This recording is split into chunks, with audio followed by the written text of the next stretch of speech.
So thank you very much for having us. I'm Murray Newlands. I'm a contributor to Forbes. I contribute to Entrepreneur Magazine as well, and I'm this founder and CEO of Chatty People, a chatbot tool building company.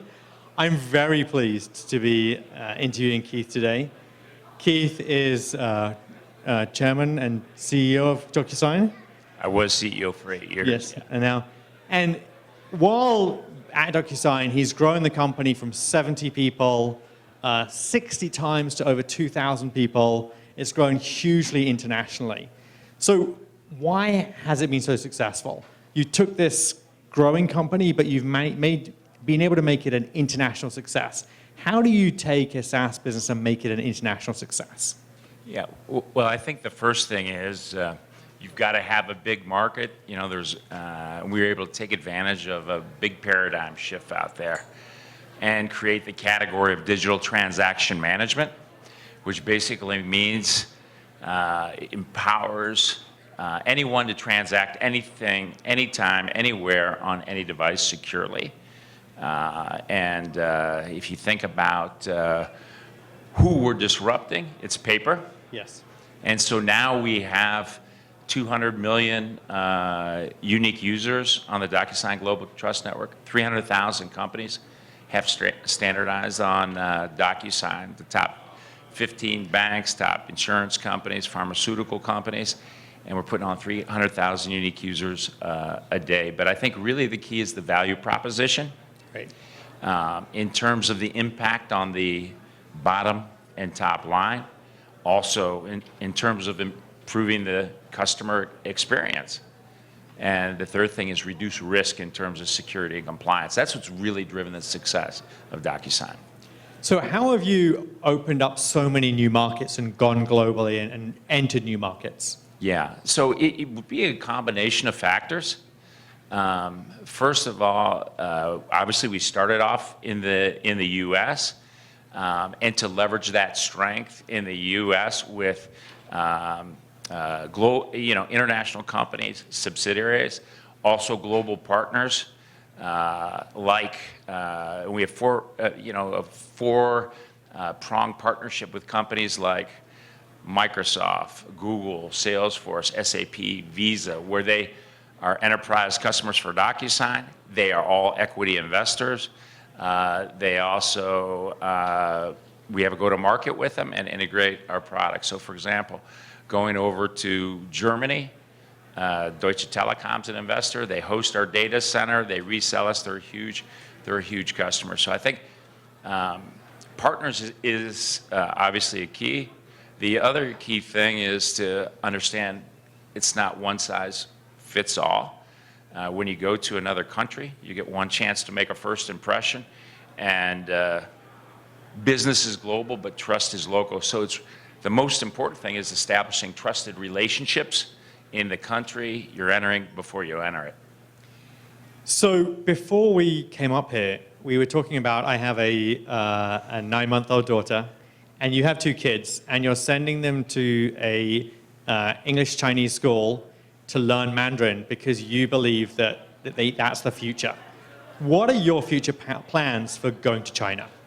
Well, it's funny you say that because I'll be heading over there in December. I'll be speaking at Fortune's Brain Tech conference, and that will be the first listening trip in terms of going over to the country of China. It's the last major country that we've entered. We wanted to make sure, because particularly in China, the one thing I do know, you do only get one chance to make a first impression. Right. And we want to go over there and understand the business over there. We've already put on our first DocuSign advisory board member from China, which is David Kao, who's running this, and establish those relationships in terms of partnerships and understand that. The great thing about what we've done in the technology is that when we entered into Japan, they have the equivalent of the Chinese chop. They call it the Hanko, so they don't necessarily, yes, different sign. So we have the, we call it the Docu chop. Yes. And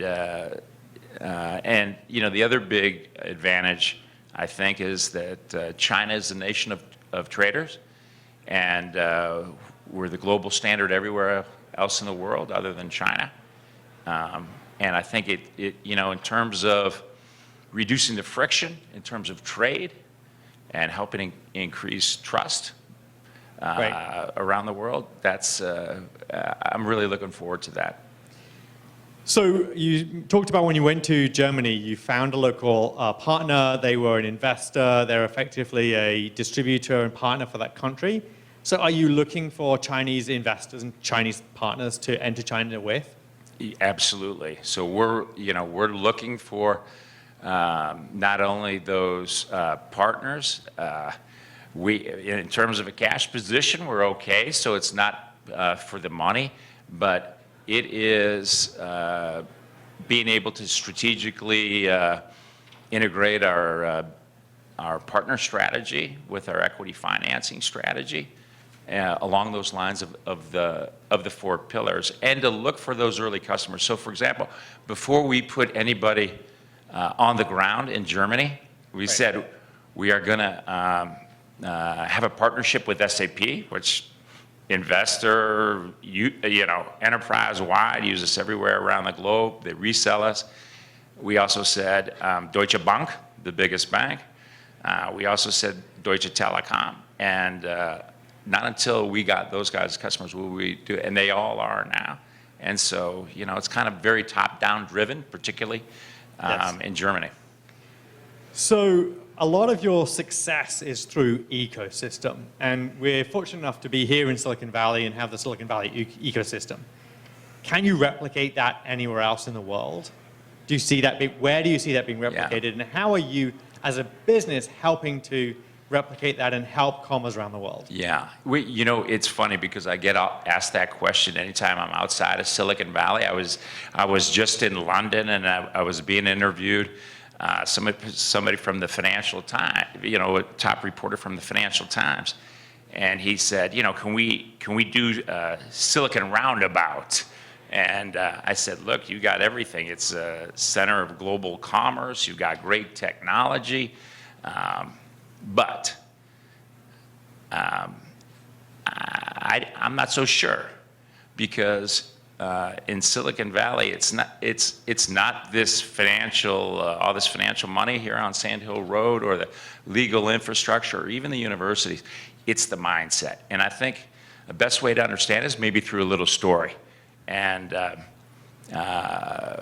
guy who was my mentor for 5 years when I was running Ariba was John Chambers. He just retired from the board, or announced his retirement yesterday. And you know, when I first and I would meet with him every month for breakfast for those 5 years. And the first time he goes, Keith, you can ask me anything you want at all. You know, questions you can't ask anybody else. So I mean, and I did. About a year into it, I came into his office. He says, Keith, I know what you're thinking. I know what you're thinking. I go, John, what am I thinking? He goes, why am I doing this? Why am I doing this? I go, as a matter of fact, I was actually thinking that this morning. And he goes, well, I'll tell you why. You see, when I came out from Boston, it came out from Boston. I didn't know shit from Shinola. And you see, somebody helped me out. His name is Lou Platt. God rest his soul. He was the CEO of HP. And I asked him, why are you doing this for me? And he said, because somebody did this for me. So Keith, I don't ask anything in return. I just ask that you mentor that next generation. And he goes, Keith, that is the magic of Silicon Valley. So in terms of being able to duplicate it, that pay it forward, that give back, the genealogy of Silicon Valley, like Ariba, we spawned 10 public company CEOs, right? So it's like that genealogy is key. And once you get that flywheel going, it's like a black hole. Even light can't escape it. That's why everybody from around the world, the best, like you, of extraordinary abilities, wants to come to Silicon Valley. And I mean, I certainly think that if any place has the opportunity to do that, that's China. And that's, I think, what makes everything, so exciting. So on that note, culture is really important.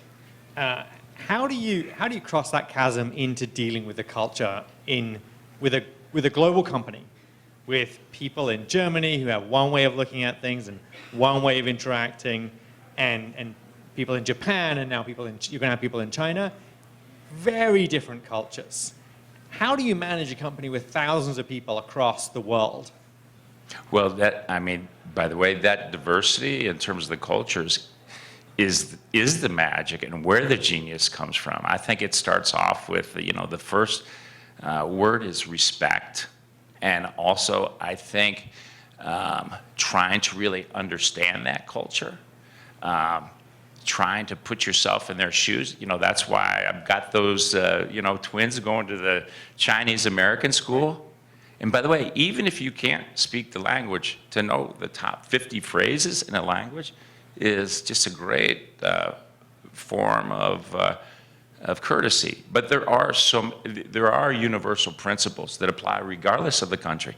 And I think the most important thing is developing trusting relationships that, of course, get built over time. But, at the end of the day, people do business with people they trust. So that is everything. So if people want to find you, connect with you, how do they do that? Just send me an email. What's your email? It's Keith J. Krach at DocuSign.com. Keith, thank you very much. We're out of time. That is a perfect ending. Thank you so much. Murray, thank you so much. It was an honor to be here. Thank you. Thank you.